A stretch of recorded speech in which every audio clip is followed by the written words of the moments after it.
Spokojno ćuti manastir i spava. Maleni toranj stražari i bdije i dolje mirno teče zeta plava. Još pozni mjesec na vidiku nije, odblesak tihi tek što jedva zari vrhove krša. Mirno.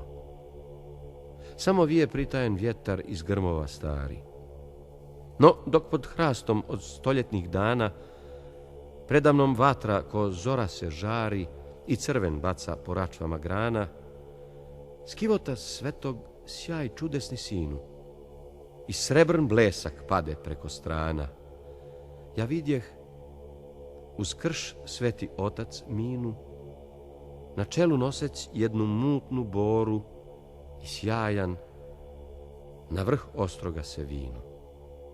Pjesmu zvijezde počeše u horu, a vidar bola u odeždi stanu, pogleda tamo prema Durmitoru, kleknu i poče moliti i kanu suza mu jedna. Kao nikad prije, nebo zatrepta i nad vrhom planu pun krvav mjesec, a sa strana svije sa grmljem bolno jeknu golet gornja i ko srce jedno, gde jad ljuti bije, milosno zvono zacikta sa tornja.